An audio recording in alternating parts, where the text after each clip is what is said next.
All right, welcome back to the Gun Culture Radio Show. And as I keep reminding you guys, it is a podcast now, so just check the link in the description, and that'll take you to where you can download it. So yeah, check that out if that's something that you need. And also, I've just been way too lazy and I haven't gotten it on iTunes yet, which I'll do that eventually. And here with me today, I've got Zeke from what was that podcast again? Oh yeah, Talking Lead, something like that. Yeah, I think It's that podcast that people listen to, and other than like 12 mine where people don't listen to it. I think like 12 people listen to ours. 12? So what do y'all have, like 6? 2, I think. Okay, nice. Yeah. I like it. Yeah, they're good guys too. They're both, Are they? Yeah, they're good guys, both Nice. of them. Yeah. Wait a minute, I listen, so you got at least 3. Oh, okay, so it's 3, yeah. Yeah. There we go. Yeah, it's just all those views that you see on YouTube. It's just the 3 of us watching it over and over and over. Yeah, that's what it is. I think that's how the Hickok 45 videos are too, pretty much. It is. I've been meaning to tell you and your dad, I've got like a server room, and it just watches your videos all day long. Yeah, so we actually have a couple of those too. Oh, okay. Yeah, so we we have like one of the, it's like a robot basically, and it just like generates all these views. Yeah, so like no one actually watches our videos. The only part I feel guilty about though is like paying these guys to come up to y'all at gun shows. Oh yeah, it does help with because sometimes I see y'all smile and I'm like, oh crap, they think that's real. Yeah. Oh well. Well, see, I know. See, Dad doesn't. Oh, okay. He thinks. All right, he thinks it's real. Gotcha. Well, we won't tell him. Yeah.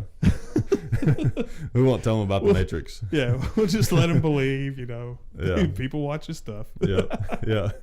And we'll let him believe that it's not only me that make the troll comments on our channel. Like, do you have a troll channel set up? No, I don't actually. Do you not? Being honest, I don't. Like, there was times where I thought about doing that, but I was like, I just can't do it. I can't do it in good conscience. I set one up to mess with Plinkster. Yeah. And I set up, well, I'll go ahead and say it. I set up 50 BMG Plunkster. That's hilarious. So I messed with him on that one. And then what I wanted to start doing is I wanted to start a positive troll account. Oh, yeah. Like where you go on, you're like, that's not fake. Or that's not gay. Yeah. Awesome video. Yeah. But everybody says that. So it's like, you got to figure out a way to do the opposite of the trolls. Yeah, or like, I wish I had an extra 2 minutes of my life to watch this again. Yes, exactly. Exactly. There you go. That's awesome, man. That's like just, I'll cut that out, but that's making the world a better place, one troll at a time. So. Yeah, exactly. That's great. But yeah, man. So how many of these smart guns do you have in your safe? Mine are all developmentally disabled. They're like 70 IQ and below. So, I just can't afford smart guns. Yeah. Yeah. Like the ones that jump up and automatically kill everybody. Yeah. I mean, honestly, if you don't have a gun with internet access, I mean, what are you going to do? Kill a caveman with it? I mean, come on. No, you're talking like when you say smart guns, you're talking about like the fingerprint recognition and all that. Yeah, exactly. 0. I will say this, and anybody out there that, oh no, that's anti-gunner talk, whatever, you're lying. There was a little part of me when I saw that on the latest James Bond movie where it only recognizes your thumbprint or shoot 'em up. Yeah. But shoot 'em up, when I went back and watched that after having Talking Lead and really getting into the gun culture, that's a pretty anti-gun movie towards the end. Yeah, it really is. Yeah, that's scary. But when I first saw that, fingerprint recognition, nobody can shoot you. I'm like, oh, that's pretty cool. Yeah. But now I'm starting to realize, okay, a lot of problems with it. Yeah, you're getting into the whole anti-gun culture with that. And there's so many different issues with, like, okay, the obvious problem is you have some kind of weird electronic mechanical device that may not work. So that's one of the most obvious problems with it. Like, people aren't going to trust it. Our technology has not gotten to the point yet, I don't think, where I would trust something electronical on my gun to save my life. If Apple makes it, I would, because this little thumbprint scanner. Yeah. Well, I will say this. On the 5S, it worked about 80% of the time. Yeah. But on the 6 Plus, it sounds like an Apple commercial now, doesn't it? Yeah. It works freaking every time, and I love it because I don't have to use a password and type all that in because I'm lazy, and it just scans my thumbprint, and I can buy stuff and everything. Wow, that's pretty good. If they use that technology, It would probably work, but you're back to what if your batteries are dead? Yeah, that's the only thing. Yeah. Now I can see it now, and then the other side of it is, let's say that technology is here, which it probably will be pretty soon if it's not already here. To where let's say hypothetically that a smart gun is 100% reliable, like it works, like that system works. Doesn't matter if your hands are cold. It doesn't, like, none of that matters. Like it works. Yep. Well, okay, so then you get into logistically what could be some problems that could arise from that. Like, would it be set for your whole family? Would it be set for that random stranger that maybe shows up to help you and you want to hand him your gun, right, or something like that? Or let's say something. Worst case scenario, it hits the fan. You're in an urban combat environment, and people who've gone to any trainings, you realize that the gun that you have on your hip may not be the only weapon you have available to you. Yep. I'm not saying I would want the guy next to me to get hurt, but let's say he's carrying two and he's down. Right. But you see his gun, you grab it because you're out. You see he's got a full magazine. You go to hear the boom, and you hear a click. Yeah. That would suck. Exactly. Basically, it would eliminate battlefield pickups. That's for sure. Yep, pretty much. Yeah, and that would definitely eliminate it from any type of military context for sure. Oh yeah. And yeah, that's enough reason right there, not to like it. And then there's also technology always keeps up in every way, whether it's good or bad. So the bad guys are going to figure out some way around that issue. They're going to figure out how to hot wiring guns will become a thing. If those were, that would be cool. That would be cool to have a class on it. That's true. Yeah. How to hot wire a gun. How to hot wire a smart gun. Yeah. Take a dog collar, attach it to the gun, and shock. Yeah. Yeah. So there's always going to be a workaround. There's no way to make a gun inherently safe. I mean, you can't. I will give, because there's some anti-gunners out there that they're completely against that too, because they just don't want guns. Right. So I will give like a 2 out of 100 amount of credit to the anti-gunners that are at least saying that. Yeah. Because by saying that, they're not saying take away your guns. They're just saying put something really stupid on it. Yeah. At least they're at least thinking in a somewhat right direction. Right. With that. They're trying to think gun safety, but it's not something that would work. Yeah. I don't think. No. Because I do want my family. Do I want my 3-year-old to be able to grab a handgun in the case it happens? No, because there's no telling what's going to happen. He may not even be able to pull the trigger. Yeah. But my teenagers, my wife, other family that are in the house, if it hits the fan, I want them to be able to access them and utilize them if I'm not there. Yeah. If they got fingerprint scanners, it's a little tough. Yeah. And you may be able to program it for multiple people in your house, but still there's those people that you just can't anticipate. Right. And then the battlefield pickup thing. A lot of problems with it. I mean, I get it. It's like guns being when I was working security, that was something that we talked about a lot, was getting our gun taken. Sure. Because that I forget what the stats are on that, but that's pretty common in law enforcement, is having your gun taken from you. Yeah. So I get you're trying to fix that problem, but that's not really the right way to do it. Mm-hmm. Well, then you get into the conspiracy theory stuff too. All right, is this connected to some kind of Wi-Fi? Do you charge it up with the USB through your computer? Are people finding stuff out through it? Yeah. How many rounds does it count? Does it count rounds? Yeah. How many rounds is this guy doing? Oh, well, that's way too much. Yeah. Or whatever. Does the gun have a black box? And if you're involved in a shooting and they're going to download information from it, and what if it's wrong? Right. That creates a lot of just crazy issues. So all in all, I mean, smart gun, okay, I get it, but no thanks. Yeah.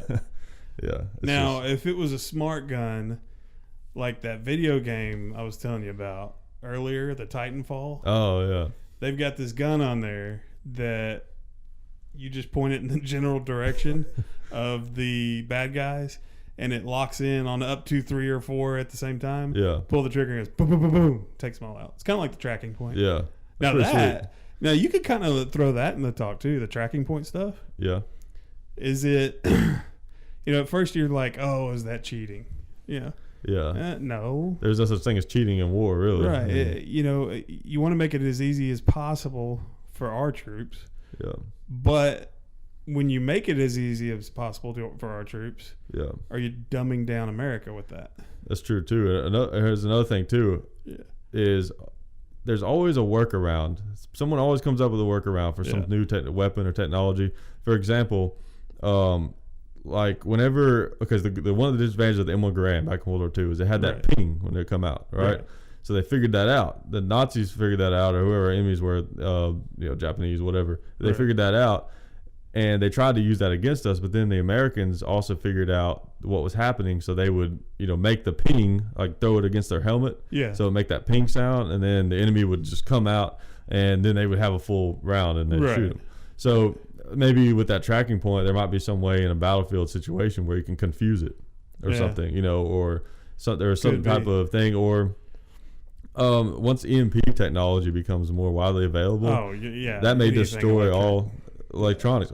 Of course, and then again, there'd be electronics will be coming out that are impervious to EMP, and it's a never-ending cycle of technology always keeping up.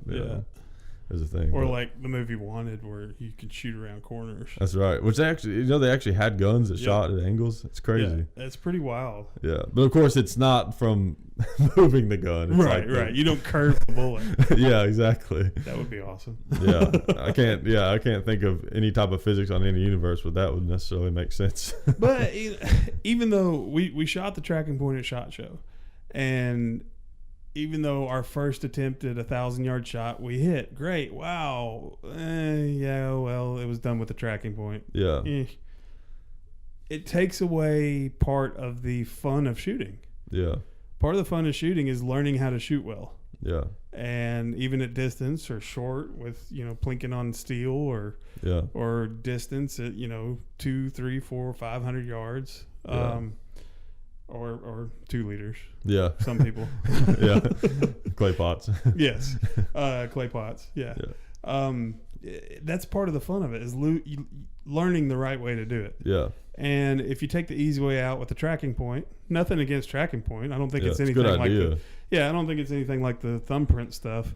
Yeah, no. But it kind of takes away the stuff you learn. Now, as far as the stuff that computes for that 1,000-yard shot, I don't want to even attempt to learn that level of math. Yeah, really. It's That's just like insane. when I hear some of the sniper dope call out stuff, I'm like, can I just be the guy that pulls the trigger? Yeah. Tell me where to aim. Yeah, that becomes less about shooting skill and more about just understanding of mathematics and physics and all these different. Yeah, you got to be a scientist almost. I took physics in class. In class, of course, I took physics in class. No, I took physics in college, both applied physics with all the math and all that stuff. But then I hated that because it's too much math. Yeah. I like the laws, I like the theories, I like the actual application of it, but the math was crazy. Yeah. But then that's why I love the theoretical physics. Yeah. Because then you're just talking about why this does that. There's a little bit of math, but you can ignore it and still pass. Yeah. I like the kind of stuff where I can use what I already got. To make educated assumptions, not my knowledge of all these different types of math and all this information and stuff like that becomes into play. It's just I know it's useful. It's just I just have a mental block with it. Yeah. Like 2 + 2 is 62, right? Yeah, that's right. Yeah, I'm horrible, man. I'm like that with guns too. Like I'm not one of those people that, even though I've been around my whole life, I'm not one of those people that I can tell you every model and every year that they came out and all of these kinds of things. I'm more 10 outdoors 9. Yeah. 10 outdoors 9. Sorry. Yeah, not a cough there. But I'm not one of those guys. I'm more interested in kind of the big picture, and stuff like that. Yeah. But I like the history behind guns when I get them. But it's tough for me to sit down and memorize and read. Yeah. which I probably shouldn't say that with my new job, but we'll talk about that later. Yeah. I'm not real big on memorizing stuff. I'm not real big on learning. I run a school, but yeah. Oh man.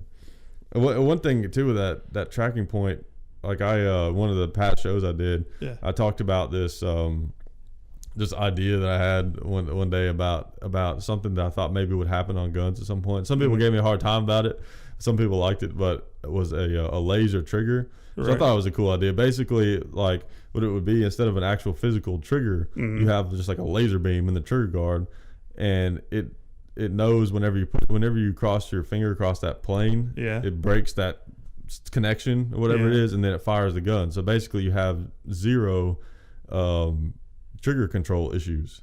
That's true. So you just hold the gun on target, and that's all you got to worry about, and you just move your finger, and then it fires. The tracking point is like that too. It's not a laser, but you don't have to worry about trigger control because you just fires you pull the automatically. Trigger and hold it. Yeah. And when that crosshair hits the dot, then boom. Because that's what makes shooting so hard. Right. It's just a lot of people, like I've heard a lot of new shooters, they worry about the sights and the, the grip and the feel and stuff. It all comes out of that trigger. Yep. And it's not necessarily like whether you have a good trigger or a bad trigger. Because I've shot guns before that had pretty good triggers, and you still for some reason you just can't shoot it well or something like that. It's man, it just really comes down to that trigger break. Well, and even having your finger where it's supposed to be right in the middle of the first part of your finger. Yeah, the pad. Yeah. Right. And even if you're off towards the tip of your finger, you're going to pull it. Yeah. If you're more towards the knuckle, you're going to push it more. You're going to pull it more right. Yeah. So even just being off on that, like throws your shot slightly. Yeah, it does. So, do you having bigger hands like me and Dad do? Yeah. Do you use the pad? Because that's what you're supposed to use. But like, see, I use the what do you call it? The crook of my finger. Yeah. It depends on what I'm doing. Yeah. If it's like training, like tactical type training, I'm just running and gunning. I'm just like grabbing and going. And it's probably wrong. I probably should focus a little bit on it, getting that muscle memory down. So I don't really know where it goes during that. But if I'm at a range and I'm doing it for target, I try my best to get it right in the middle of that finger pad. Okay. Yeah. And for me, it kind of depends on the gun. Like with Glocks, they work great for me with being right on the joint there. Right. But then like with the smaller pistols and stuff like that, like the little 380s and things, I kind of have to use the pad because it's so... And the ones that have a more squared off trigger, you almost have to get on the pad. Yeah. Like Glock 19, you're right. It's got like a rounded, so it's going to pull right no matter what. But then the HK-VP9, it has a little wider trigger. Yeah, that's true. So even though it's got the same kind of safety mechanism, it's still a little wider and more flat. So you almost have to be right in the middle. Yeah. So I don't know. One thing I was thinking about the other day too, one of probably like the of any class, the best handgun I've ever fired that I was just blown away by was this. If you heard of the Sphinx pistols. Yeah, they're made, I think, by Chris, the same. Right? Yeah, Chris, I think. Yeah. Well, they have the Sphinx pistols. They're good guns, they're good guns. But they have this competition version. I don't know how long they made it or what, but it's like this $3,000 version of it. And one of my dad's friends, who's a gunsmith, just happened to have one. Right. And it had. I mean, it is just unbelievable for a straight from the factory gun, even though it is kind of a custom. Right. But still, it's from the factory. It's a high end gun from the factory. But it has a straight trigger, like it's just straight down, no curve to it whatsoever. Oh, okay. And I know what you're talking about. Yeah, and that trigger pull is just great. And I was thinking, why don't more guns have this? It doesn't have to be as light as this, of course, for a carry gun, but it just seems like just a straight trigger, just a post, basically. I've seen a lot of the 3-gun triggers are like that. Now, it's not like a post. But it's wide like a trigger, but it is straight up and down. Right, yeah. It's not got the curve in it. Yeah. Which, you know what? When you think about it, if it just goes straight back and there's no curve, your finger isn't slipping on it. You're just pulling straight back. Yeah. I don't know. There must be some science behind it. I just don't understand. But it seems like for some reason that a straight trigger would almost be better. Mm-hmm. It looks cool. Yeah, it does. Yeah, it does. Man, I'll tell you. So did the R51. Yeah, exactly. I'll tell you, there's something to be said about, even a gun that's not for carry or anything. Just like you shot like a kind of a bigger, like 9mm. Yeah. It's got like a nice trigger and it's more for competition. With us though, bigger 9mm is like doing Normal. a Desert Eagle in 9mm. Yeah, that's right. Because then, like, to everybody else is like, "Oh wow, what are you shooting? 1911?" I'm like, "No, dude, that's a Desert Eagle." Yeah. No, I'm like, you gotta realize I'm 6'7". Yeah. I know. The guns look a little different. Look a little different on videos with us. So I have to say, even in my hands, Desert Eagle feels like a big hunk of metal, though. Yeah, it's a hoss, but it looks tiny in your hands.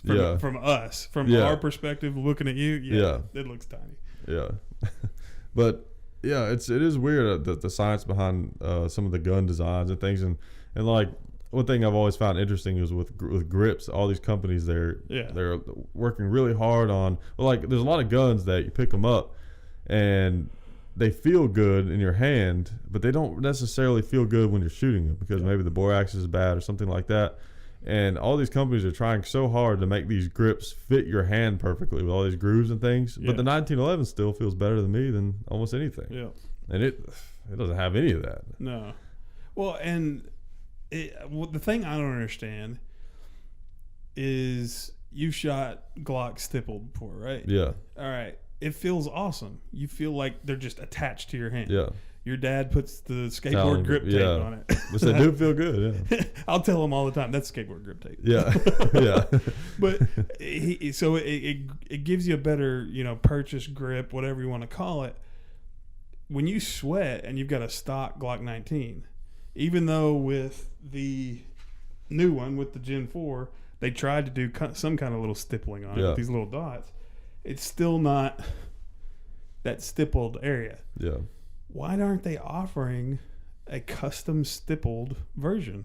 Yeah, I don't know. Or somebody coming out with one with the stippling like that. Yeah. I know it doesn't look like a friggin' Ferrari and it's not the prettiest thing in the world, but dadgummit, they work. Yeah. And some of the stippling is better than others. Like some of the stippling, it has so much. It's kind of like that whole thing where you put a nail against your hand. Obviously it hurts, but you could like lay on a bed of nails and it'd be fine. Yeah. It's like if it has too many rough spots to the point where it becomes smooth again. Some of them are better than others. Yeah. Because like last week I was with Sam Cummings. Yeah. And he had a stipple job on his, and I laughed and we made a joke about it. I said, dude, it's like a loofah. It's like not like the loofahs you get at Walmart for $1 that you use in the shower, but like the actual sea sponge kind of thing. Like those really soft. The rougher ones. Like they're round, and they've got like it's like an actual sea sponge or something. Oh, no, okay, yeah. I know what you're talking about. And it's really rough on it, but it was just like that kind of texture. Yeah. It was almost like grip tape because it was really fine. Yeah. It wasn't like deep burns like a lot of the stippling jobs. I was impressed with that one. Although I kept telling him it was his loofah job. So yeah, that's hilarious. I know one thing I saw is interesting at the SHOT Show. Yeah. We hung out we did like a little brief meet and greet at the Talon Grips. Yeah. Booth. They had like a really small booth that they were sharing with this other company. Right. I can't remember what the company was called, but they had this thing where it was like a combination of some kind of material that when you feel it, it just feels like ever so slightly rough, but not really. And then they had these gloves where you feel them too, and they just kind of feel, I don't know, like not that different. Yeah. But then you put the two together, and it's like they're like glue, basically. Like it had a sample gun with like the grips on it, and then he had a glove, and you put that gun in your hand, and they had like a dummy gun. Like you could not take that out of someone. You could have like a light grip on it, and it was not coming out of their hand. It's crazy. I don't know how that works, but yeah. And then we could take that down another road here too. What about stuff like that? And you may have talked about this on a previous show, but do you shoot with gloves? No, I don't really like gloves, but I could see why they would be really useful. Yeah, for certain. It's one of those things where it's like, all right, if you're the prepper type and you're preparing for everything to hit the fan, and you're gonna have them, if you're gonna have them for situations like that, then I get that, you know, but you also need to train without gloves. Yeah. And it seems like the people, and not all of them, I mean, don't get me wrong, Although I do want to get trolled on your channel so bad. So if y'all are out there, just troll me. Say something bad about me. Yeah. Anyways, but not all of the people that train with gloves or train without gloves. They either do one or the other all the time, from what I've seen. Yeah. And you always see this one person that shoots with mechanic gloves every time he's at the freaking range. And you're like, no, okay. I'm more of the practical mindset. You know, I don't walk around with mechanic gloves on. Yeah. Or mechanics, whatever they're called.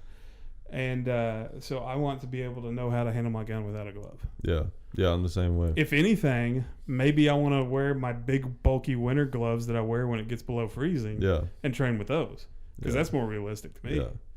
I may have to draw my gun using those. I don't know. Yeah, exactly. What makes the most sense to me is I can see using gloves, as it was explained to me by somebody, that if you're doing like a lot of training with a gun, you know, it's going to be hard on your hands if you're just doing all these different reloads and all this training stuff. Then, so for developing that muscle memory, you can train longer if you're wearing gloves. Like that makes sense because you're still going to have that muscle memory without gloves. True. But so that makes sense. But really, it makes more sense in your just day-to-day normal shooting to not use gloves, but then occasionally use gloves just so that you're familiar with it. Yeah. But it's kind of like you and I both played a little college basketball. Yeah. It's kind of like switching things up a little bit. Yeah. Every now and then you want to shoot with a heavy ball. Yeah. You know, throw your muscles off a little bit, you know, learn a little different. I remember I'm coaching my daughter's basketball team, and, you know, I was talking to them about ball handling, and one of the girls was like, well, what if I don't have a basketball at home? And I'm like, use a tennis ball. Yeah, tennis ball. And I got these crazy looks, and I'm like, if you can handle a tennis ball like a basketball, when you get that basketball, phew, it's easy. So maybe it's similar to that. Maybe if you shoot with gloves, when you don't have gloves, it's easy as it could be whatever. Pie, easy as pie. Which how is pie easy? I mean, if you ever made a pie, it's not easy. I've tried to bake a pie before. Maybe it's supposed to be easy as eating a pie. Oh, there we go. Unless it's like rhubarb or something, then you gotta have the taste for it. Oh yeah. I don't know if I've ever tried to bake a pie before. But oh yeah, that one thing that reminds me of that I wrote down that I was going to talk about was like when it comes to shooting, kind of back to what we were saying too about the triggers and stuff, is you always hear about the whole mind over matter thing, especially when it comes to like martial arts and stuff, and that a great example of that is shooting. Yeah, because it's like it's this weird combination, and there's some of that in basketball too, where you have this combination of like finesse and also strength. Just like in basketball, for those of you guys out there that play basketball, you've got to finesse this shot up, but also be prepared to get hit and clocked, you know, or get hit right after. Or even in football, you've got to make this, if you're a receiver, you got to make this great catch knowing you're about to get clobbered right after it. You got to have a combination of both. Yeah. Because there's some guys out there that are just Michael Jordan finesse. Yeah. But they're scrawny. Yeah. And you can push them around with your pinky finger. Right. But then you got the guys that go and play pickup ball with you that are built like Arnold Schwarzenegger. Yeah. And they can't lift their arms over their head to get a rebound. Yeah. So there's got to be this like nice blend of both. Right. Yeah. You want a balance with everything, you know. Yeah. And guns definitely it's definitely the same way. But it's just like you're asking a lot of your mind and your body when you think about shooting. Especially with longer range handgunning, it's really noticeable because you're just having to focus so much on making sure those sights are aligned and get them right on the target, and you just got to like quiet your mind, which is hard. It's hard to not get distracted. And one problem I have shooting, and it's still I haven't been able to just work this out, is I'll come up on the target. Like I'm shooting longer ranges. I'll start low and then kind of bring up and shoot. I get excited. Like I'm coming up on the target and then I'll shoot and be like, why did I shoot? I wasn't ready yet. I wasn't even on the target, you know? That's the ADD. Probably, yeah. Probably exactly what it is. Now, who's a better shot? Of what? With guns. What do you mean? Like who? Of who? You and Nothing Fancy. No, you and your dad. Oh, definitely my dad. He's done it way. I mean. Oh, that's right, because he used to do competition too. Oh yeah. Okay. Yeah, definitely my dad. No question about it. Like I would say, on a really bad day for my dad and a really good day for me, like I could almost look similar maybe like on his worst day and my best day. Only if you cut like your hair. we might meet. Oh, and I'm the podcaster coming on your show with my ringer on. I'm sorry. That's okay. You're ruining the professionalism of my show. I know. I just totally crashed it. Trolls, get me. Yeah. But yeah, no, Dad's. There was one video I did where I just happened to shoot pretty well, and a bunch of people were making comments about, oh man, you shoot as good as your dad, or even some people were like, you shoot better than your dad. No, not at all. I mean, not at all. Dad has been doing it so long, and especially he shoots way more than me with just from the videos. I mean, he shoots so much. I mean, I shoot a fair amount, but yeah. I mean, with anything, there's no substitute for just time, practice, just doing it out there all the time. Because a lot of times the mind over matter ends up being your subconscious mind and your muscle memory. Right. So it's not like we're sitting here talking, we're going to pull the trigger and then mind meld the bullet into the gong. Right. That's not what we're talking about. We're talking about the repetition, like you said, being able to calm your mind, still think of the fundamentals without thinking of the fundamentals. Right. And envisioning it too. You don't yank it. You don't pull it. It's a slow squeeze. Yeah. And envision it too. Like one thing that maybe, I don't know, maybe some people realize this, maybe they don't, but like we tend to think that our thoughts are like who we are, like anything, like what we're thinking is like us, but it's really not. Like your thoughts are basically like kind of like your control panel, so you can use your thoughts to kind of what you're doing is you're using your thoughts to tell your subconscious what you want it to do, right? Which is where like visualizing and like having confidence and all those kinds of things come in. Now, just because you are telling yourself I'm hitting this shot doesn't mean that you're going to hit your shot, because you're telling yourself, you're tricking your subconscious into thinking, oh, we're supposed to hit this target for some reason. Who knows why, but apparently we're supposed to. So let's do it. Well, one of the drills that somebody showed me once, as far as like practicing getting your mind calm, and it may not work very well with the Glock. I'll try, but basically you take a coin and you get your proper form. You balance the coin on the front side. All right. And then what you do is you get a good sight picture. And if you have a good trigger squeeze, that coin doesn't fall off. Oh, yeah. So just practicing that over and over again. Yeah. And you get that muscle memory. Yeah. To where it doesn't fall off. Now, that being said, the longest part is balancing this thing. All right. Now I'm going to jerk it. So... You saw where the gun barely moved at all. Yeah. But that coin went flying. Yeah. So it's such minute little muscle flinches, like back to what we said earlier, that'll totally change your whole viewpoint. And the further away you're shooting, the more dramatic it is. It's just like anyone who's ever had a laser pointer. I mean, just take a laser pointer. You're just looking at something right in front of you. Okay, you put whatever you want, but shine it really far away. If you're trying to put it on something, it's like you really have to be meticulous about how you hold it. Oh yeah, exact same thing. The barrel of a gun is basically a laser, and it's just getting it lined up. It's a laser? It is. It's a laser. Wow. That's awesome. And new concept revealed. Eyes. Actually, back to technology and smart guns, the technology we have and the types of metals that we're utilizing, and even the types of protective coatings, I bet we're not far from having somehow somebody putting this microscopic laser into a barrel and like having laser guns. Basically. I mean, the lasers aren't shooting, but that's your sight. Oh, I got you. Yeah, instead of a laser on the bottom that you have to calibrate and zero in. Yeah. Making it a part of the barrel somehow. That's true, yeah. We should cut all that out, because we may have just given somebody a multi-billion-dollar idea. That's right. Or like every bullet has a laser on the end of it. Okay, this day, what is it, November 8th? Yeah. At 5:26 p.m. If anyone makes that idea after this day, Zeke and Big John Enterprises have just figured out. We get royalties. Yeah. The thing, like, and please don't tell anybody that I've got ball ammo in my handgun, carry gun. Wait, that's on the air now, isn't it? Yeah, it was a joke. Like, everyone knows you would never carry ball ammo. That's right. These are Hornady critical duties. Oh man. Critical Oops. duty. For some reason, I want to make like a really. Did you like, just laugh at critical duty? I did. He said duty. I want to make like a 5-year-old like bathroom kind of joke about that for some reason right now. I think we just did. I guess we did. You need to make a bathroom sign and sell it at gun shops. Oh yeah. Like, critical duty right in front of them, right in front of each toilet.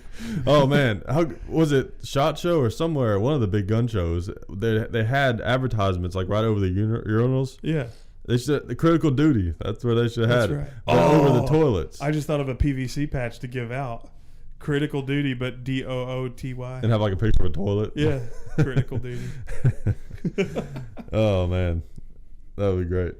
What else do I have on this notebook? Anything good on here? Oh yeah, one thing that kind of like that people say all the time, left, right, I don't care what political affiliation you have, they always say this. Well, if you don't like it, just leave.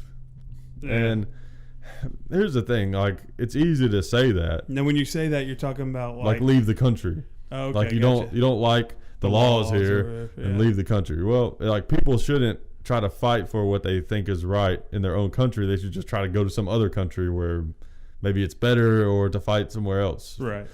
I mean, we should always fight for what we believe personally is right, and we shouldn't just go somewhere else. That doesn't make any sense to me. And first of all, I think some people that say that, they don't realize how involved it would be to actually pick up and move to another country somewhere else. Cost prohibitive. And oh man, it'd be so expensive, and like, you know, you got family and then jobs, and how you're gonna find new work, and then are you gonna be able to even get a citizenship in another country?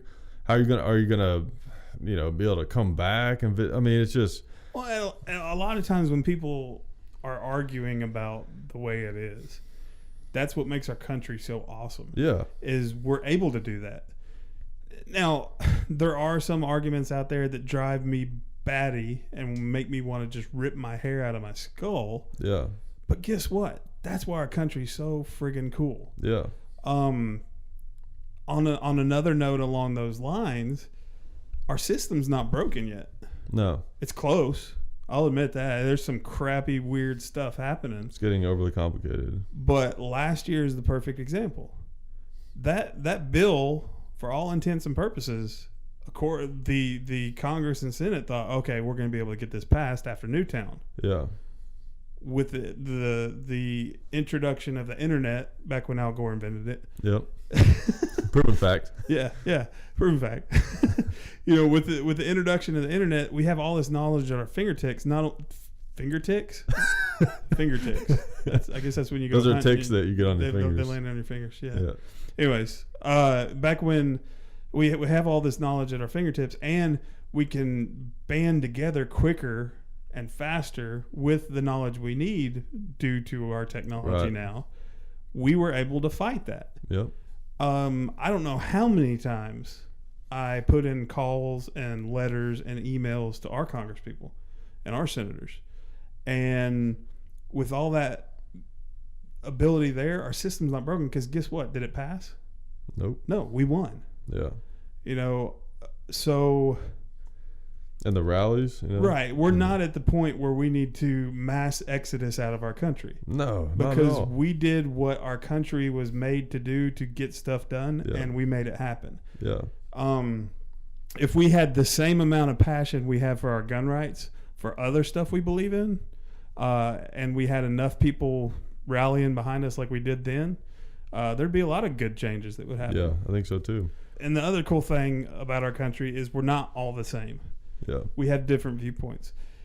If we had everyone in our government thinking exactly like we do, we wouldn't be in a republic or a democracy or whatever you want our country to be.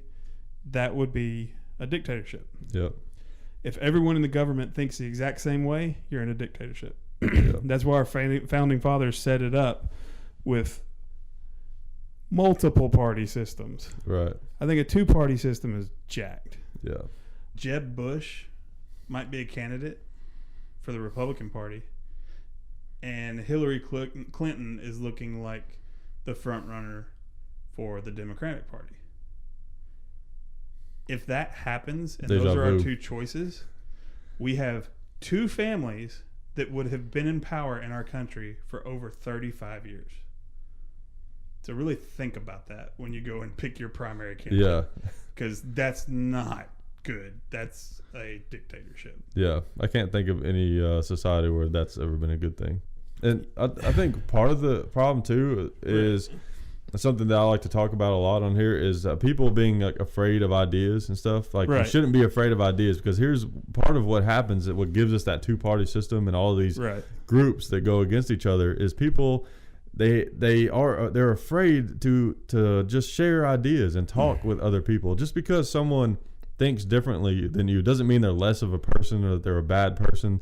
They just have a different idea. So you share ideas, but instead what ends up happening is when we hear a different idea, we hate them. We think, they're a bad person because they think that other thing. So we come over here in our group and they go over there in their group and we throw rocks at each other. And then everyone is like fighting against each other and we don't ever make any progress, or everything is to the extremes. In almost every circumstance, with every every issue you can possibly think of, in most of those issues, like somewhere in the middle is kind of the way it goes. It's kind of the way it needs to be.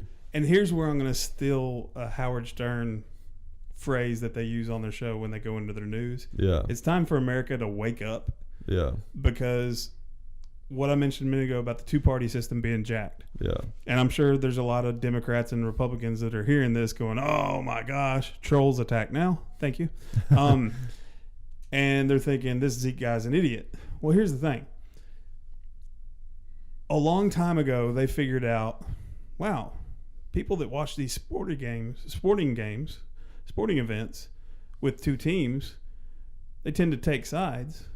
And I'm not saying our government sat there and figured our government out, comparing it to a sporting event. I'm not. I'm just using this as a metaphor, trolls.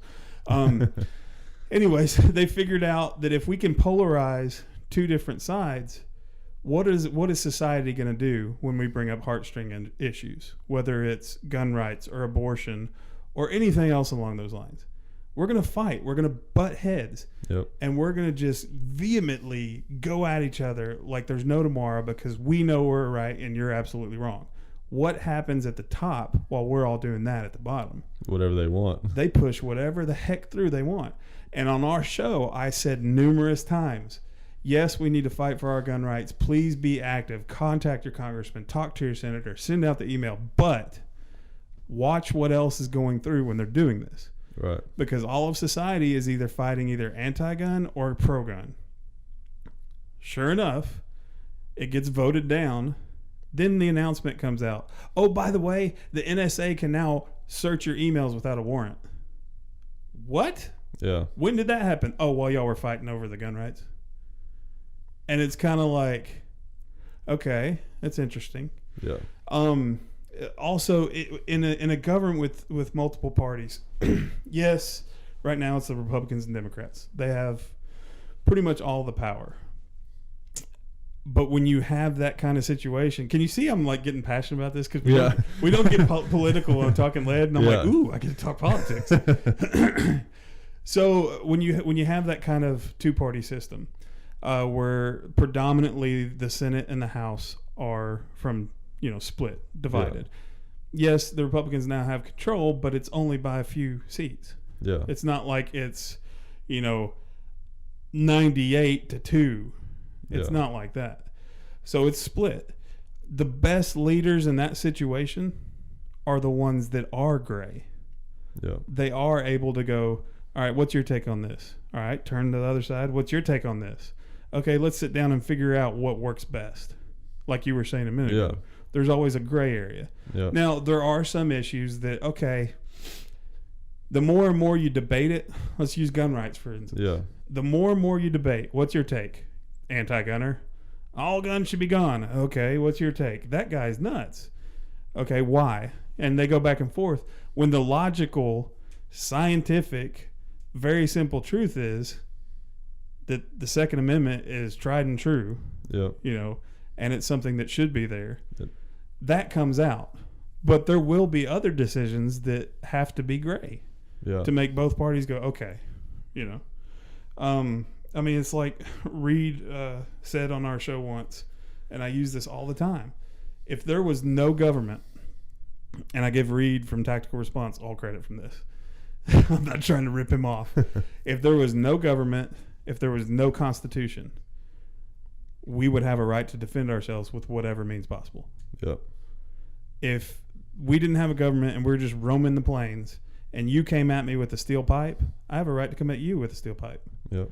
If you come at me with an M16, I have a right to have an M16 to defend myself. And it's not one thing too. It's like when it comes to that, it's not a right like people think. Right. It's not a right like you have to have it. Like for example, some of the anarchists and stuff. Right. Like first of all, if you go out into the woods to try to survive on your own, you're not going to experience too many rights. You're going to learn real quick that you have to do everything on your own. It's not freedom. Yeah, exactly. Somebody said that on our show once. I think. Oh, you. Oh, did I? Okay. Short-term memory loss. I forget what I say. Right. But yeah. So I mean, I forgot what point I was trying to make. Well, you were going to say how you don't really have true freedom when you're trying to survive in the woods. Yeah. And about the whole thing. To me, our founding fathers were saying we deserve to have these rights because this is one of the things that society can give us. Right. You know, like some people will say we were born with these rights. I don't think me personally, I don't think we're born with any rights because there's nothing to stop us from being killed, eaten, You're born with disease. Instinct. Yeah, we're born with like instinct, right. knowledge, you hope, some access to, things you need, but you're not really born with you're not guaranteed to be born with anything, but our founding fathers sat down and decided people need to have the means to be able to defend themselves, and society can offer us freedom, but it shouldn't take that away. It's kind of how I look at it, I guess. Yeah, I mean, because the governments that we've had up until the United States was formed, every now and then a good idea would come up. Yeah. And the majority of political systems, and this is going to stir some pots too, so if you don't want me to say this, just tell me once I start saying it. The majority of political ideals start good. Communism started of the idea, hey, let's make everybody equal and everybody gets the same share and it'll be all hunky-dory and peace, love, everything. Yeah. And it came up with in a vacuum. Right. Basically. In theory, in a vacuum, yeah. Wow, that's a great idea. In practice, it was horrible. Yeah. Certain people ended up with all the money and the people beneath them were tread on. Yeah. They got nothing. They had to wait in line every week for 5 hours to get a slice of bread. Everyone's equally dirt poor. Right, exactly. Socialism. Oh, wow, let's give free stuff to everybody. That sounds phenomenal. Everybody gets free stuff. That's awesome. Yeah, well, guess what? That flopped too. Yep. Same kind of basic thing. Where's the money coming from? Yeah.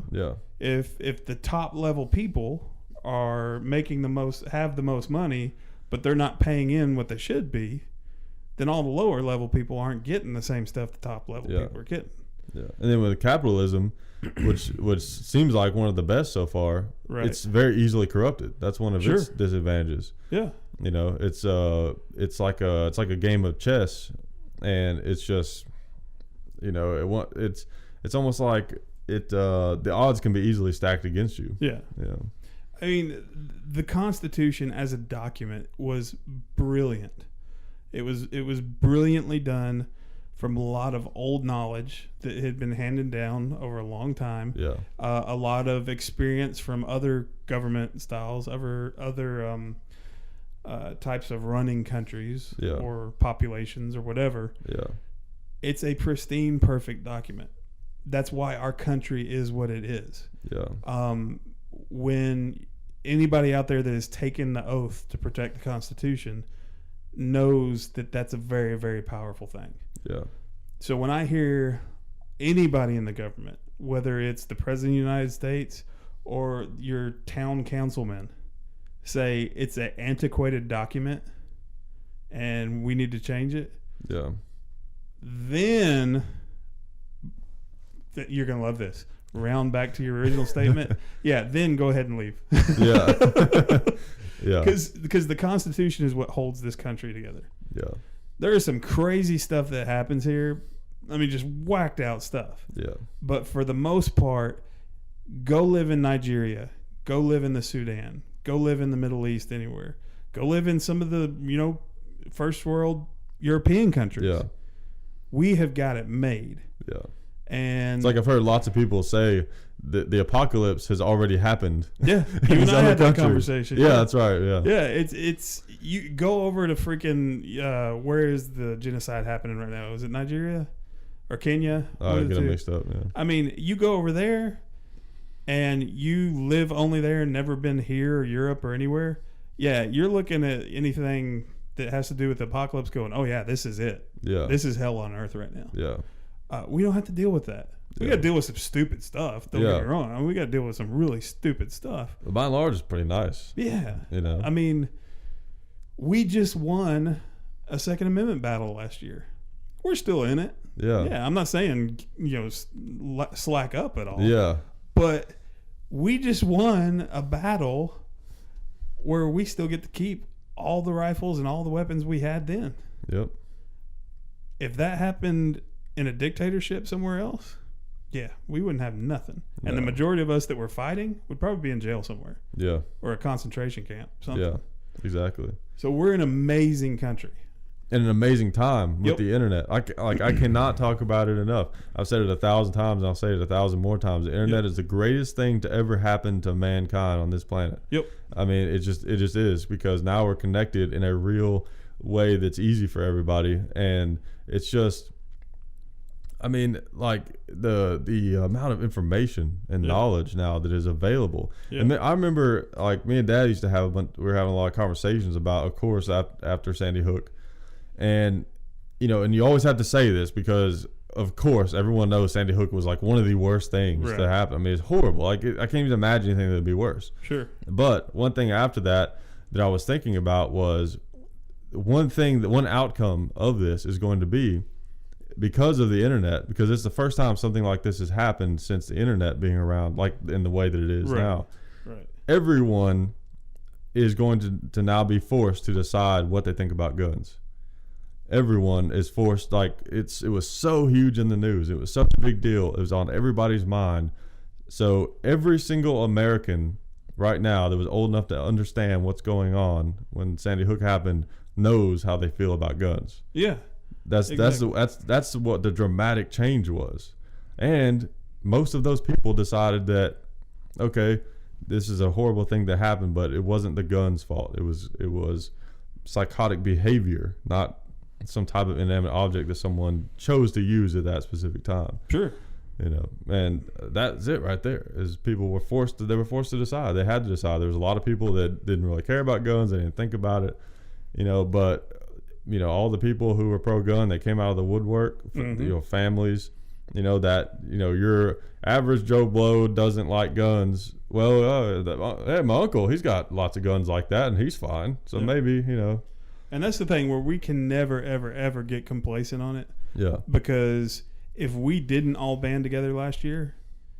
Different story. Totally. Oh, yeah. I don't know how many people actually looked at the guns that were actually on that ban. Yeah. It wasn't just what they quotedly called assault weapons. Oh, it was a lot of stuff. They had a Remington 700 on there. They had a Ruger 1022 on there. Yeah. It was pretty nuts. We'd all be walking around with 6-shooters right now if it got passed. Yeah. Some of us may be up in the mountains. Yeah. Dug into a nice little it's a Red Dawn stuff. Compound. Yeah. I know, it's just crazy. We and I'm not going to say we got lucky because we didn't. It was hard work. Although some of us can't sneak into y'all's compound in the mountains anymore. That's right, electric fence. Yeah. Yeah, if you guys haven't, you got to check out the was the 100th video? It was our 100th video on Talking Lead. Yeah, 100th video on Talking Lead. Yeah. Great video. Left hand still has some ticks from that. Oh, yeah. But, we love you guys, so we won't sue or anything. Okay, cool. But that fence was pretty nasty. Yeah. Yeah. Yeah, and it's even nastier now. Because we've had people try to tunnel under it. So we've actually electrified the entire ground. I don't see why. Y'all are up in the mountains anyways. It's true, but you would think people would be scared to go up there in that deliverance country. That's right. Well, one thing, of course, think of one of the last points before we call it quits, but we're calling it quits. Dadgummit. What? This is fun. Oh, well, hey, we can keep going if you want. I was gonna say. Anyways, make a point. I thought you had somewhere to go, but the whole, of course, the NSA thing, of course, has been something that's been talked about. It didn't really have a real long life in the news, interestingly enough, but it's been talked about a lot, of course, among us gun people. Mm-hmm. It's easy to get down about it, like, the government's watching everything we do. Just being honest, I don't worry about what I text. I don't worry about what I say in phone calls. Mm-hmm. I don't worry about what I say in emails. I don't even care. Honestly, I don't care if they know what I think. I don't care. I hope they know, because here's the thing.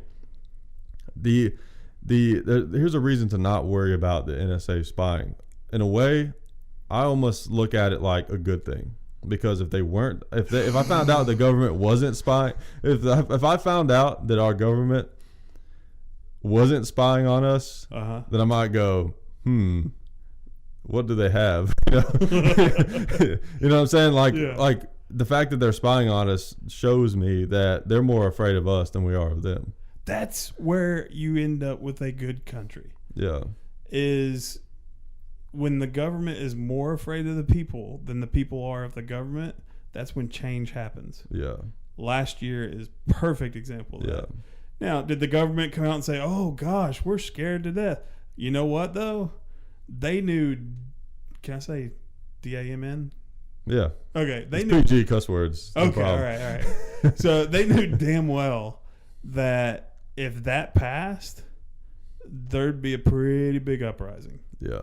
And you probably don't want an uprising from a bunch of people with firearms. No, and honestly, and here's the thing, like, it's something I think about every now and then. A lot of people, when it comes to Gandhi, a lot of people think, oh, he was nonviolent because it was Gandhi, right? You think of he's some Buddhist hippie guy. Right. Of course he was nonviolent. Here's the thing. I honestly believe that Gandhi sat down and thought about it. Right, totally with no ego, just like, which is the best, violent revolution, non-violent revolution. I think he literally sat down he just wanted the most, whatever was going to be the most effective, and he in his unbiased opinion, chose non-violent. And I agree with him. I honestly believe that non-violent revolution is more effective. It's not because it's safer or any of those kinds of things, which of course it is, but it's not for those reasons. Like, it is literally more effective because information is really, really hard to stop. Yep. You can stop bullets, you can stop soldiers, you can stop all those kinds of things, but information, people's minds, can't stop that. Well, you look back to the quote that Gandhi said, and he said, among the many misdeeds of the British rule in India, history will look upon the act of depriving the whole nation of arms as the blackest. Yep. So, I mean, we're back to He was a smart guy. He was. I mean, we're back to the innate, biological, God-given,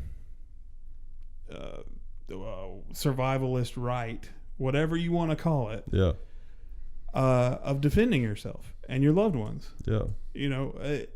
There's something that's hardwired in us. There is nothing anywhere. I've never seen a person, even the peaceful protesters kind of thing that end up getting killed or hurt. Yeah. They wanted to defend themselves. I guarantee you, deep down in their gut, they wanted to jump up and beat those people with a pipe. Yeah. But why do I keep going to pipes? I got a thing on pipes tonight. I don't know. Playing too much Clue, I think. I guess something. There was a lead pipe in the library. Yeah. No, but you have that innate right to want to defend yourself. Yeah. If somebody walks into McDonald's with a, let's see, they walk into McDonald's with a stick. Let's just say they pulled it off a tree and it's an inch in diameter and they're just slapping it on the counter. Am I going to draw my gun? No. Yeah. I might try to go stop them. I might do something about it. Yeah. I'm not going to draw my gun on them. No. Somebody walks into McDonald's with an AK. Yeah. Oh, you're damn right. Yeah. I'm drawing my gun. Yeah. It's there. That hardwiring is also hardwired in with our intelligence too. Yeah. That's where a lot of anti-gunners screw up. They think because we carry guns, we're just going to shoot everybody that has any kind of threat. Yeah. If somebody punches me in the face, no, I'm not going to shoot them. I'll probably punch back. Yeah. If they pull a knife on me and I don't have a knife, well, different story. Here's the thing about knives. Someone pulls a knife on me, I'm probably going to have a knife, but I ain't pulling my knife. Right. I'm pulling my gun. Yeah, I'm not a knife fighter. A knife is a lethal weapon. Yes. A stick, yes, it could be a lethal weapon. Depending how big and who's holding it. Yeah, exactly. Baseball bat, you're in a gray area there. Yeah. Is it somebody like you holding a baseball bat? Sorry, John, you're going down with the gun. But if it's somebody like Plinkster, no, he's put on weight. We can't use Plinkster anymore. But if somebody, short and tiny, if he hits you with a baseball bat outside of the head, it's leave a bruise. Yeah. I don't know. There's your judgment call. And there's where that hardwiring and protecting yourself ties in with your mental capacity. And I think when your life is really threatened, if your ego has not taken over your mental process when you don't need it to, that's the thing about ego is most of the time we don't need it. We don't need at least too much of it. We need it to like walk and things, but like as far as it poisoning our minds, that. It's innate. It's like you were saying, it's hardwired in us to defend ourselves, and that's where our ego is supposed to shine. It's basically we go, oh, this person's trying to kill me. All right, ego, do what you're here to do, and you just let it loose. And you go back to something we were talking about, mind over matter earlier. Muscle memory. The muscle memory comes from time. The time comes from either going to the range and shooting, or taking some training courses outside of your handgun carry permit. I understand that, yes, that can get expensive. I understand that, yes, it can get time consuming. So let's just say in a world where you cannot afford a day of training outside of that, and you cannot afford the time to go to training, at least watch some respectable YouTube videos about training. Find a trainer that you respect and train. I've been to 3 different trainings and gained knowledge from each one of those. Way above and beyond the handgun carrier course, which, don't get me wrong, I got a lot of knowledge from that. It's more of a law thing. Basic. Yeah. You're not prepared for a gunfight when you get that permit. Not at all. I'm not saying I'm prepared now. I'm still learning new stuff every time I go to one of these trainings, but I'm more prepared than I was after my handgun carry permit. So that's the biggest advice I could give anybody about self-defense in general. Constantly train. Become all right, Paul, you're going to be all happy. Paul Markle, I love you, brother. Become a student of the gun. You will, once you decide to carry a weapon or have a weapon, you will always be a student of the gun. If you think you know it all about it, guess what? You don't. I guarantee you don't. In every training I've ever been to, they're like, you're not going to learn everything. There's always going to be something new. There's always going to be a new advantage you can take. There's always going to be a new tactic that you could utilize. But I just went on a long rabbit trail about training, didn't I? I hope that made sense from where we started it. No, it did. That's something that I've really not done much of. I always just shooting, just having fun, shooting around, stuff like that. I take it serious at times, but no serious training. Something I'm going to look into to doing at some point. The biggest thing I learned in one of the first trainings I took, the fighting pistol, is, and this scared the crap out of me, is we're talking about, when you're at a range, you usually take your magazine, set it down on the little bench before you. Then you take your full magazine, put it in, then you draw. What's the problem with that? You wasted time putting your magazine down. One. The second and the biggest problem is you're standing still in a straight position.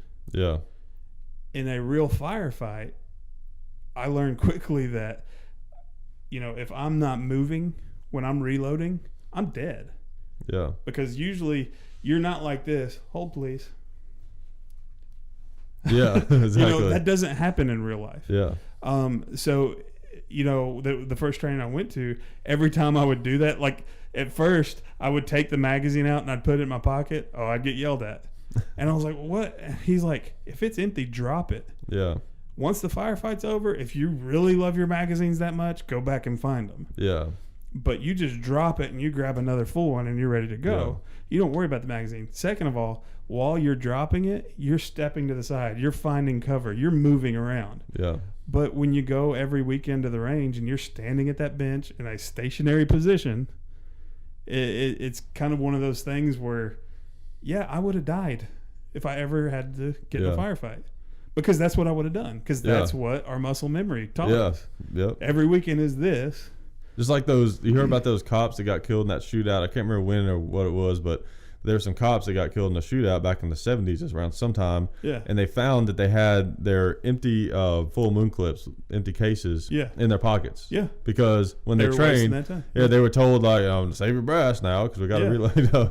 Yeah. So, It's all about muscle memory and tying it in with training. Yeah. And also, like, some of your mindset, too. Like, I've never been in a shooting, but I do know one thing that I think would be important in a situation like that is, like, whenever something happens that just changes everything about what you were doing that day. Like, I'm running errands, I'm going to the store to get this or whatever, and all of a sudden, bam, lethal situation. Yeah. Like, I think one of the most important things you can do in that first, like, less than a second is let go of the past. Yeah. Let go of the fact that, hey, I'm just here minding my own business. Yeah. Nope. Now you're in a shootout. Now you're in a lethal situation. Like, this is now your world. This is your universe. Yeah. Like, nothing else matters. Like, the past doesn't matter. Why you're here, how you got involved in it. None of that matters. Like, that guy over there wants to kill you, and where's the cover? You know what I mean? But you're not going to be ready for that if all you've ever done is a carry permit class. No, you're not. Yeah. And that's the crazy thing. Education's important. Yeah. Education's very important. I'm hinting at a segue here. Education is so important. So what do you know about education? Well, it's funny. You should ask, John. No, go ahead. Yeah, go ahead. Talk about the... I'm trying to squeeze a plug in here. Yeah. So, Zeke, what do you think about the education system when it comes to gunsmithing firearms? A lot of people may or may not know, I'm now the department chair for the School of Firearms Technology at Sonoran Desert Institute. What we have a distance learning program for gunsmithing, firearms technology. We also have AR-15 armorers course where you get to build your own rifle and keep it. Actually, in all three of those programs, you build your own rifle. Yeah. Whether if you do the gunsmithing certificate or the associate's degree in firearms technology, you're gonna have an option with your senior course. Yeah. What if now? Like, I've never been to high school, so can I get into your class still? Since I dropped out in the 7th grade. You did? How did you play college basketball? It's amazing. I just paid people off. Oh, okay, I got you. No, it's an accredited university. Let me scratch that. No, it's an accredited college.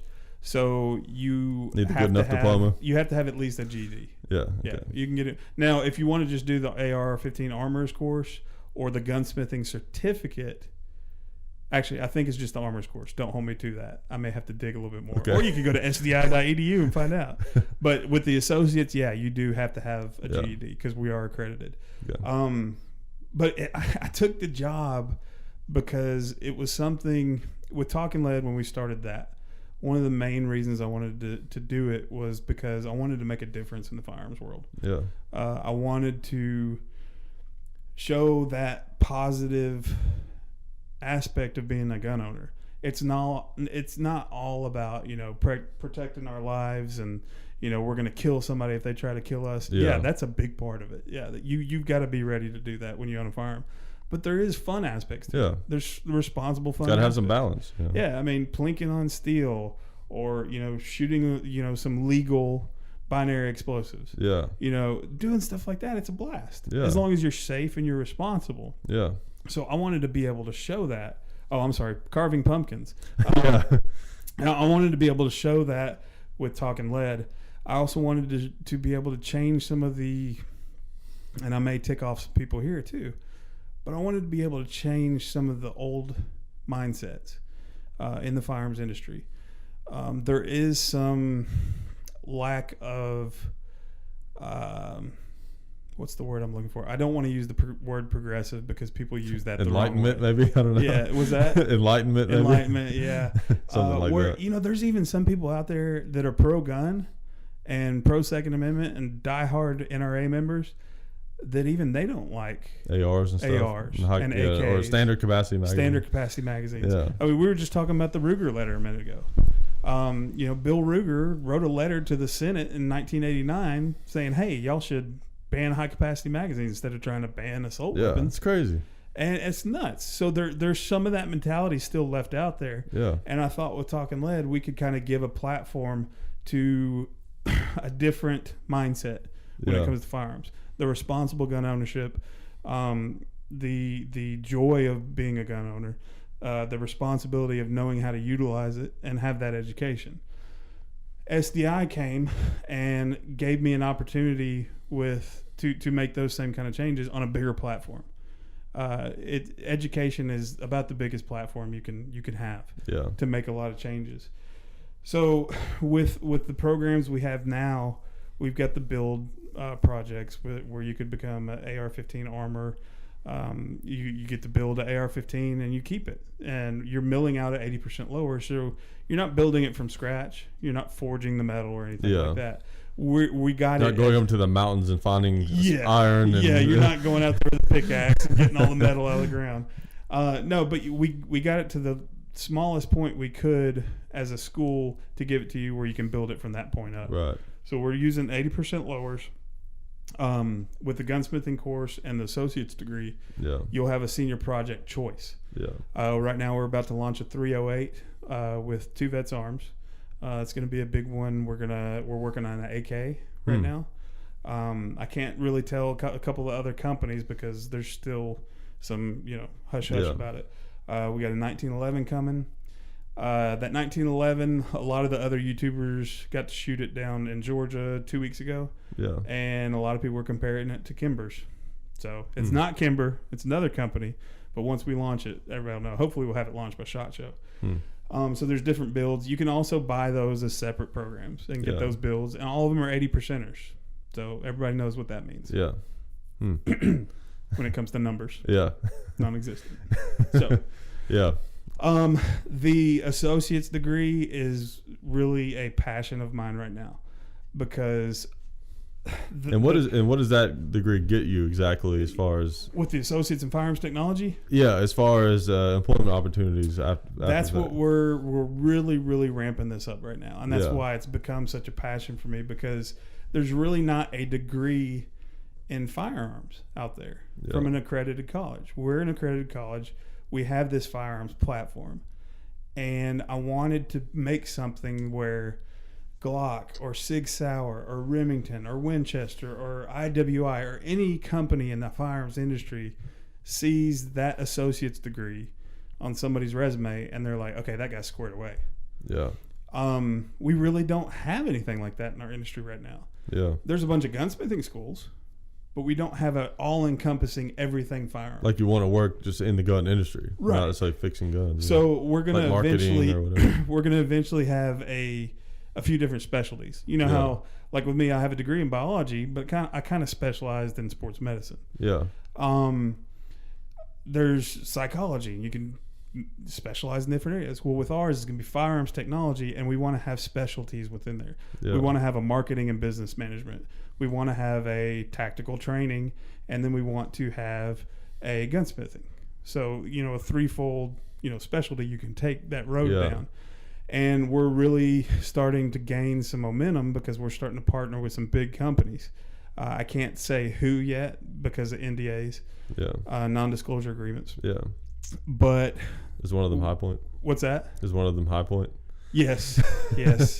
High Point, we're just going to get sponsored the whole school. No, but High Point, we want to do partnership with everybody.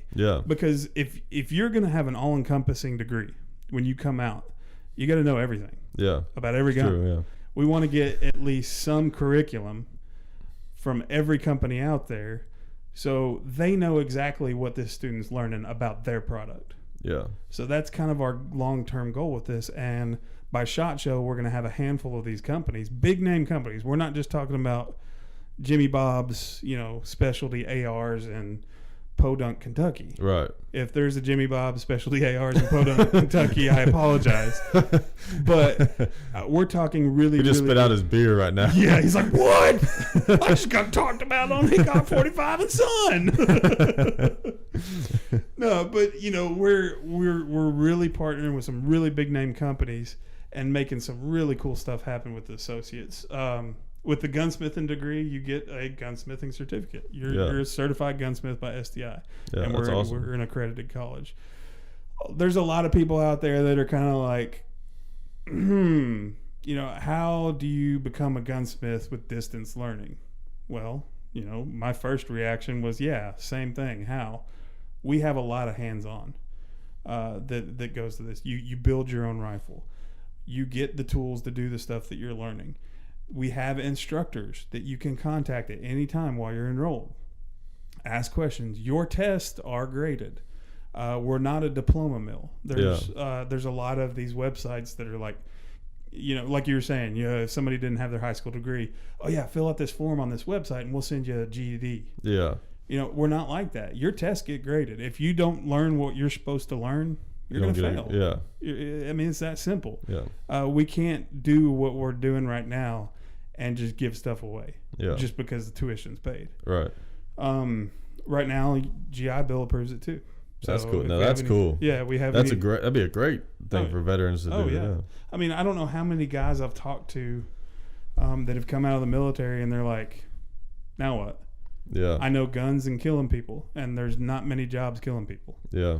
So a lot of them end up having to work, security, or some of them get into law enforcement, stuff like that. So it's an opportunity to take that knowledge they have with guns and parlay it into a job too. Yeah. And a degree or a certificate or whatever. Yeah. But the biggest thing is just back to what my original mission and mindset with Talking Lead and now this is to make a difference in the firearms industry. Me as the chair, the president, everybody on the board, none of us have the mindset of, we're going to make a lot of money with this. We have the mindset of the students come first. Yeah. All of the students come first. We're right now looking at getting some, really good equipment for these students to have to where it's like a trade school. It's like if somebody goes to auto diesel college, they finish with the knowledge they need and also every tool they need to go work at Chevrolet. Yeah. We want to be able to do the same thing for the firearms industry, and we're doing it. I mean, we're doing it now. Our graduates, they're getting jobs, and the companies that are hiring them are like, wow, they have learned a lot from this. Yeah. So, because I know that's important. What the companies say, because I've heard. I don't want to say any names. I mean, it's not in the gun industry, but I just don't want to say any names because who knows if it's true or not. But I've heard that there are certain schools that teach you how to work on cars that get into certain jobs, and then there are certain people who do know how to work on cars that say, you got what? You don't know. Like, you don't know anything, and you have a degree? That doesn't make any sense. Right. So, that's important. And I don't know that there's any of those out in this industry, but I'm sure there are. And we don't want that mentality. We really, really want to make a big difference. Yeah. So that's the whole reason I picked it. Yeah, because that seems like a void that just hasn't really been filled yet. It hasn't. There's been a few attempts. There's some really great gunsmithing schools out there. Don't get me wrong. I'm not saying we're the top-notch gunsmithing school. Yeah, and part of it is the timing just hasn't been right too. Right. The gun industry is changing very fast. It's growing like crazy. Yeah. So it's perfect time for that. And people are starting to realize, like you can go to, like I graduated from Middle Tennessee State University. Yeah. I have a bachelor's degree. But now you can get almost my entire degree online from there. Yeah. But because you are graded stringently, and you do have to turn in projects, you do have to turn in reports, just like any other school. Just because it's online doesn't mean you're not learning. Right. And that's a big paradigm shift in the mentality of education in our country too. Yeah. Is people are starting to realize, oh wow, you can learn on your own. Yeah. So the direction we're taking the school. It's been really fun. I've met a lot of really good people. It's neat kind of seeing the mindset. Like I'll be meeting with people and they'll be like, oh, you can't be a gunsmith from learning online. Okay, here's some of the content. Here's some of the curriculum.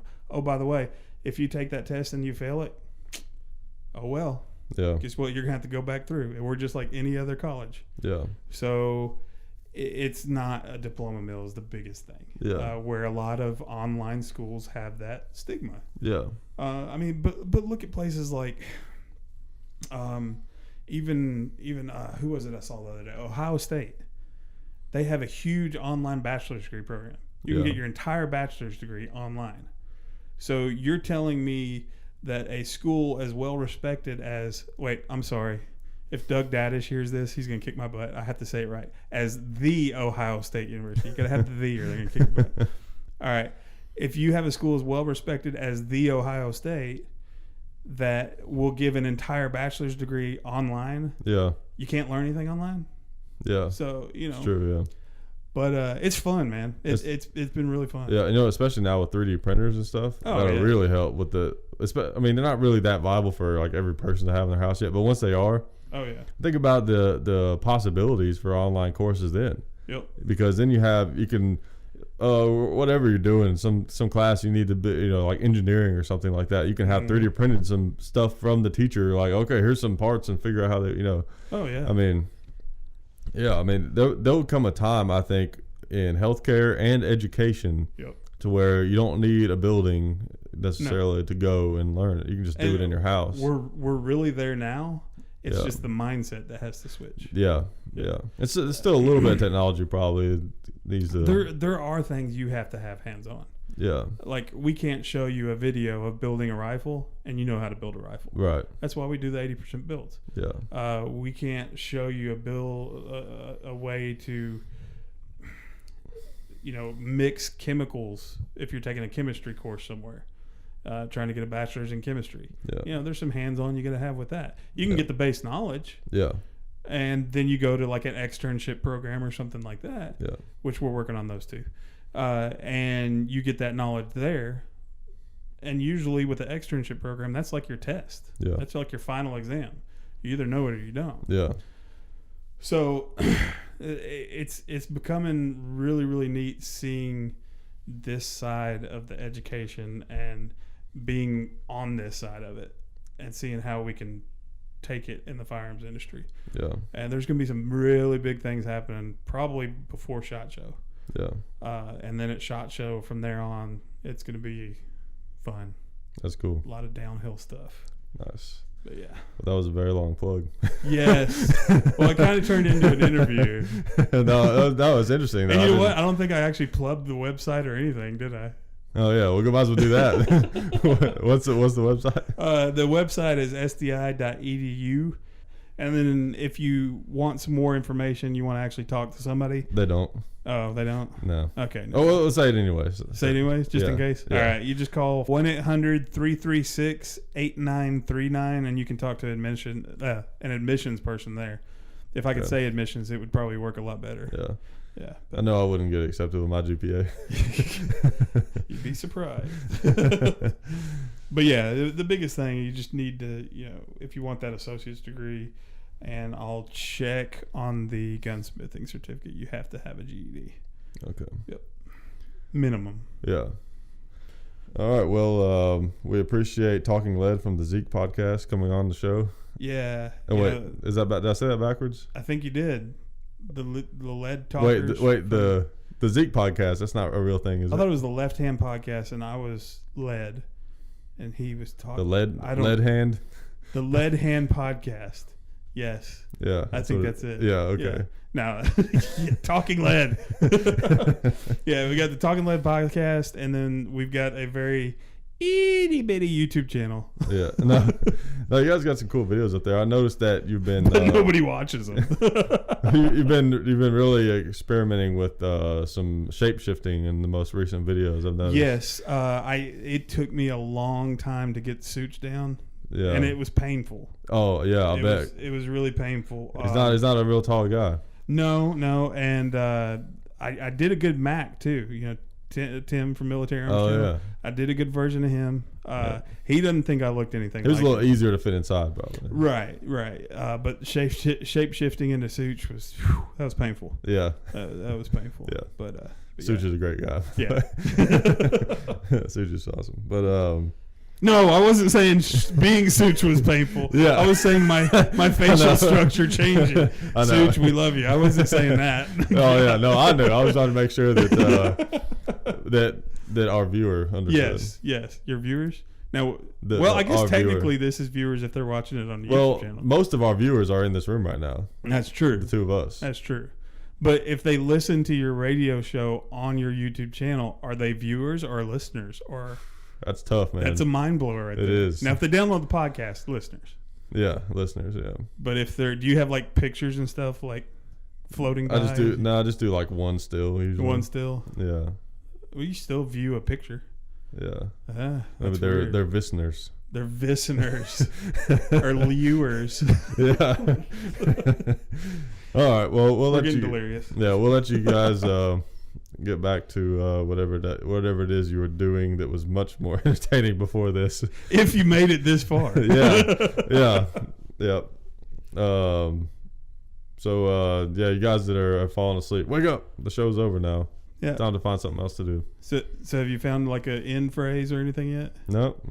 Be safe and keep plinking. No, that's somebody Life else. is good. Nope. Life is good. You can't take that one. It's your responsibility to be ready for the. Your responsibility to be ready for the fight never ends. No, that's somebody's. Yeah. And as always, keep your loved ones close. And Long your live firearms closer. Long live the Republic and something. Just scream freedom like Braveheart. Yeah. Freedom! I know. Even on the videos, like I can't ever think of anything. I'm just like, all right, yep, okay, done. Thanks. It's like I never know what to say. You should just say "be free." That's awesome. See, I keep That's thinking it. of all these ones. See, now I'm officially making all of your trolls make you say "be free." Pretty cool. It's simple. See you guys. Be free. Yep. Bing. That's not bad. We'll see. Not bad. Yeah. I need to think about it some more. In other words, he's not going to use that one. All right. Well, we're out of here. See you. See you.